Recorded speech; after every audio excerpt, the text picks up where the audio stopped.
Notre série sur les petites entreprises picardes se termine ce soir avec une étonnante solution thérapeutique brevetée par une start-up amiénoise. De faux wagons de train qu'elle installe dans des établissements de santé pour proposer une simulation de voyage aux patients atteints d'Alzheimer. Ce serait bon pour la mémoire, pour l'apaisement aussi.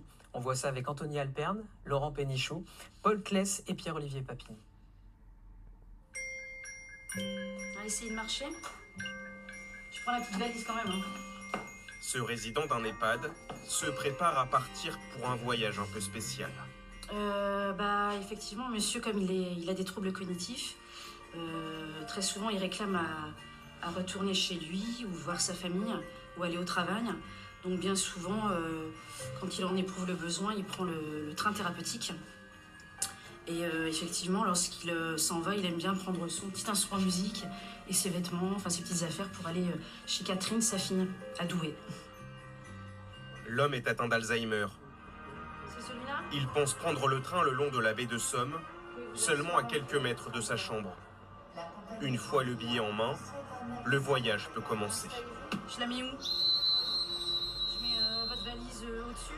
Les paysages sont projetés sur l'écran dans la cabine factice pour simuler les conditions réelles. On a besoin de thérapies non médicamenteuses pour apaiser les résidents. Il y a des personnes qui souffrent d'un fort état d'agitation et sans cet outil thérapeutique, on n'arriverait pas forcément à les apaiser. Une entreprise amiénoise a créé et commercialisé la thérapie du voyage à la suite de travaux menés par un médecin italien. Fils d'une infirmière en EHPAD, Jean-Christophe Froment souhaitait venir en aide aux personnes atteintes d'Alzheimer. Quand j'ai découvert cette thérapie, que les études étaient prometteuses, moi j'ai eu l'envie de développer et populariser cette thérapie non médicamenteuse innovante. Et avec l'aide du CHU d'Amiens, de Julie, une amie psychomotricienne, et du professeur Bloch, on a développé une alternative française. Pour se rapprocher toujours plus du réel, la SNCF a prêté sa voix au projet. Le train numéro 18024 partira voie 2. Au départ. On s'installe ? Une trentaine de résidents profitent de l'équipement pendant des voyages de 10 à 25 minutes. Une douzaine de trajets disponibles. Vous êtes très contente ? Ouais, vous aimez bien.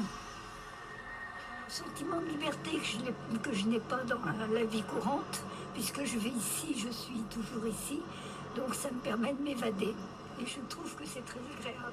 Ça change, parce que toujours dans la chambre, ça va pas. Mais c'est bien, on est bien. L'EHPAD Le Pével a investi plus de 30 000 € dans cette installation en février 2022. Les bienfaits sont constatés au quotidien par le personnel médical. Le but d'un voyage, c'est d'apaiser les troubles, d'apaiser l'angoisse de la personne qui est là au quotidien, en favorisant la communication, en favorisant les souvenirs, en favorisant vraiment l'aspect de la détente au quotidien et pour que ce soit maintenu sur le long terme aussi. 35 établissements de santé sont équipés d'une cabine de train et ce n'est qu'un début. La thérapie du voyage est très courtisée.